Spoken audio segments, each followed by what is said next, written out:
Welcome to this short video on nuclear physics to do with the process of exchange of energy between for particles that are joining together in the process of nuclear fusion. And we're going to look at how kinetic energy is transformed into electrostatic potential energy.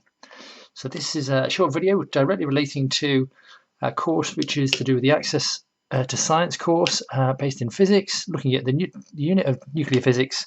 And we're going to look at assessment criteria 8.2. As I say, we're going to look at describing and or calculating the exchange of electrostatic potential energy and kinetic energy between the two fast-moving nuclei in a plasma undergoing nuclear fusion. So the bottom bit is really just the context, but this is the bit we're most interested in. We're looking at an exchange of electrostatic potential energy and kinetic energy as those particles come together. And plasma would indicate that this has to be high temperatures, which means high energies, and in the process of nuclear fusion. Fantastic stuff. Let's have a look at the maths and let's have a look at the situation. All right, so the context is I've got two particles. Fusion means that those two particles are going to come together, and fusion takes place because the strong nuclear force, when these particles get close enough together, the strong nuclear force is sufficient to overcome any electrostatic repulsion. So two protons, like charges, repel. They would normally be pushed away from each other, we find, but if they get close enough together, then we get the strong force holding those particles together. All right, and we get a store of energy, essentially, as these things get closer and closer together. All right, so let's just have a quick look at that, because that's what's going to happen. So maybe we'll think about this proton being, sat there doing its thing, and then we want this proton to be traveling fast enough that it is able to come close enough to that proton, and then essentially the strong force is going to hold those things together. So that's what fusion's about. Let's have a look at that a little bit closer. Okay, so this thing about electrostatic repulsion, like charges repel. So let's have a look at that. So that force of repulsion, we sometimes call it Coulomb repulsion. Coulomb is the unit of charge, named after the guy who's named. We're given the unit for the unit of charge in honor of, and so we give the equation that this force that's either attracting opposite charges or pushing up like charges apart is equal proportional to the product of the two charges on each particle, and inversely proportional to the square of the distance between them. Okay, and we find that the constant, to make it rather than a proportional relationship, an equal relationship, this is Coulomb's law, is 1 over 4 pi epsilon 0. Okay, we're going to come back to that when we do a calculation. Epsilon 0, permittivity of free space, 8.85 times 10 to the minus 12. And always nice to get the units right. Let's have a look. So, and that's Coulomb squared per Newton per meter squared. Probably works out. Okay, so if we've got a proton and another proton, because they're going to try and repel each other, then in order to get this proton close enough to this one, I've got to do work on that proton. So that means that we've got to put energy into this system, or it needs to have energy to start with, so that we can move that proton over a distance, and it's against that force of repulsion. And so we can use the term that work is being done to bring it close enough together. So that's force times distance, and if we label the distance r, then its work is force times r. And so if we substitute that into here, we get that this work, this energy being done, is equal to the product of the two charges over 4 pi epsilon naught 0 squared. That's the force. We're going to times it by r, and you can see that there's that r, that r, one of those would cancel. Okay, and that means that the work done is equal to the product of the two charges over 4 pi epsilon naught r. That's all that happens, and we give that, all of that work being done would then be stored as this electrostatic potential energy. That if nothing else is involved, it would then be able to repel that store of energy would be able to be released. Okay, so and we give it, in this case, we're going to give that electrostatic potential energy the symbol U.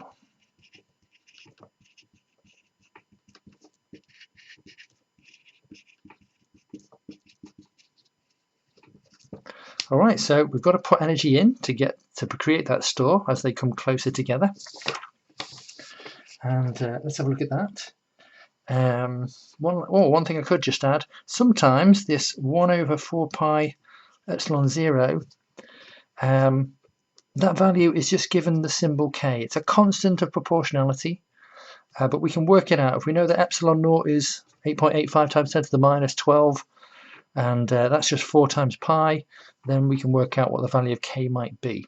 And we might do that later in a quick example. All right, but that's the first thing we're going to concentrate on, is that the electrostatic potential energy stored in that part, those two particles, when they're pushed together, would be given by this relationship. We'll come back to that in a second.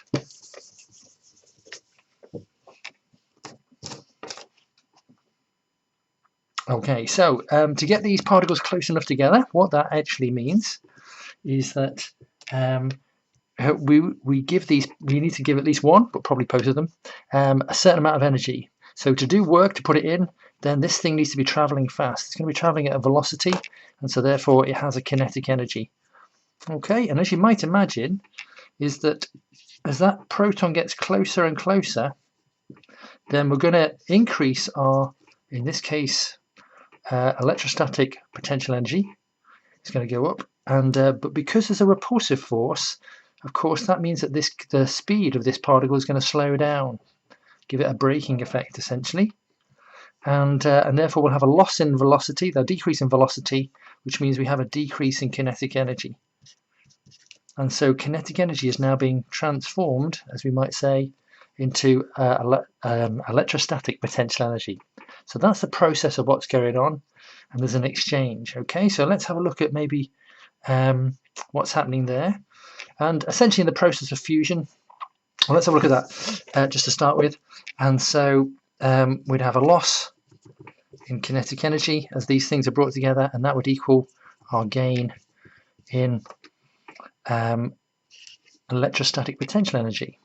Okay, and we've got a couple of equations, half mv squared, gain in this one. So let's imagine that this is going from a certain speed, and then it's going to go down to 0. Okay, it's going to be slowed enough.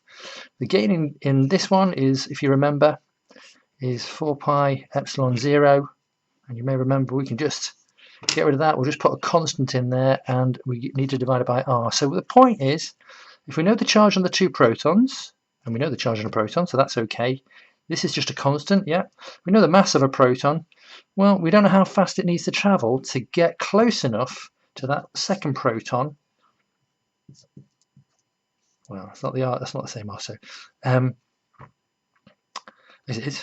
Okay, close enough so that the strong nuclear force holds them together. Okay, so what's this value? And what we find out is the value is in the order of 2 femtometers. Okay, with a hexafemtometer, so 2 times 10 to the minus 15 meters. So what we need to do is one of the protons has to be traveling fast enough that when we lose all that kinetic energy, it's going to gain enough electrostatic potential energy for R to be 2.0 in this case, maybe a bit more, maybe a bit less, times 10 to the minus 15. And we can work that out. We can work out how fast it needs to travel. And that might give us an indication of what the temperature might be. We need to get these particles up to for fusion to take place under the right conditions. Okay, so that's what we're going to do. We're going to have a look at that. So let's write down some numbers. And here we go. So epsilon naught is 8.85, like we said before, times 10 to the minus 12. And let me just get my details out. Yep, coulombs squared per Newton per meter squared. Okay, come back to that. If you remember, also we need to know what the charge on a proton is. So there's two protons, they've both got the same charge. So big Q equals little q equals 1.6 times 10 to the minus 19 coulombs. So we know that. And what else do we need to know? So we said that R is 2 femtometers, 2 times 10 to the minus 15 in this particular example. Just going to make that a little bit clearer. And also we need to know what the rest mass although it's not at rest. What's the mass of a proton? So I'm going to just do these calculations to about 2 significant figures, or rather 3 significant figures, 2 decimal places, minus 27 kilograms. And that means we don't know what V is. All right, let's have a look at doing that then. Okay, loss in kinetic energy. That's going to be a half mv squared equals our gain in electrostatic potential energy over r. It's maybe a little q. There you go. Fantastic. Okay, so K. Should we work out what K is? Let's work out what K is. K is 1 over that 4 pi epsilon naught. 1 over 4 times pi times the 8.85 times 10 to the minus 12. Can I sneak that in there just at the end? And if we work it out to 3 sig figs, it's about 1.15. I've got it as times 10 to the minus... no, I haven't. Let's get my number again. Sorry, it's 8.99 times 10 to the 9. And essentially, they're just a constant. The units would be the inverse of the units for epsilon naught. I'm not going to worry too much about them, but that's what I'm going to use for K. So, if we rearrange that equation, then the half can come over, and that'll become 2 on the top. The mass is on this side, and when it comes over here, that'll go on the bottom. And then we'd have our V squared left over. Okay, so maybe what I'm going to do, just to kind of keep it a little bit simpler, let's just work out what we think U needs to be at the range of 2 femtometers. So we've got K is 8.99 times 10 to the 9 times it by the charge on the electron. And there's 2 of those, so we're going to square that sucker. And then we divide that by the distance, 2 femtometers, 10 to the minus 15. All right, and shove that in my calculator. This is where I get this number from. About 3 sig figs, about 1.15 times 10 to the minus 13. And it's potential energy. And these are all SI units, so we're going to go for joules. Okay, so that's the amount of electrostatic potential energy that needs to be stored in those 2 particles when they're close enough for the strong force to hold on to them. So this is going to be the quantity of kinetic energy, the minimum quantity of kinetic energy that those particles should have to join together. So that's going to be, we need a loss of kinetic energy of that value, and if there's a loss of kinetic energy of that value, it means we can work out what the velocity is going to be. So let's have a look at that. Okay, so loss of kinetic energy is going to equal that gain in electrostatic potential energy. All right, half mv squared equals U. Rearranging that to make V the subject, we should find that it's 2, that half becomes over to be 2, and then m, divide both sides by the mass, get rid of it on this side, cancel on this side, and then of course last thing we do is square root. Shove the numbers in, 2 times that 1.15 times 10 to the minus 13 joules, divided by the mass, which is the mass of, let's assume it's just one proton coming to meet the other one. So the mass of the particles would be 1.67, again, just the 3 significant figures. And then we square root the whole lot of that. Shoving that in the calculator, we find that it comes out to be, get a value of about 1.17 times 10 to the 7 meters per second. So that's quite fast. So before, when we said it was a fast moving particles, they chuff in R. Okay, and that's how we go about it. So again, you might want to think about, well, what if we change the range? So maybe what if R wasn't 2 femtometers? What if it's 1.5 femtometers? You could have a practice go to changing the values of R and figure out how that might affect the initial kinetic energy and the initial speed of one of those particles. What we can do, we did talk about the fact that the principle is in a plasma. So plasma, of course, is that it's so hot, we've got high temperatures, it's so hot that even nuclei can't hang on to those electrons.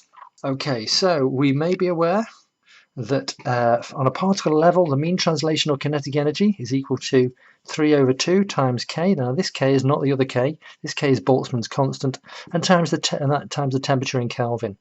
So if we want to find out what temperature that would be, then we've got to rearrange that again. So let's just rearrange that, making T on the end, we divide by these 2, so that'll be 2 over 3 on this side. And in this case, it's the kinetic energy times divided by Boltzmann's constant. Okay, so Boltzmann's constant, I believe, is off the top of my head, is 1.38 times 10 to the minus 23. Okay, so the temperature would be 2 over 3 times the 1.15 times 10 to the minus 13 over 1.38 times 10 to the minus 23. And if we put that in our calculator, we get a temperature of about 5.56 times 10 to the 9 Kelvin from this calculation. That's hot. That's like millions to billions of Kelvin is the temperature. So definitely a plasma at those temperatures. Okay, but just to tie that together, that's where the inference of plasma comes from.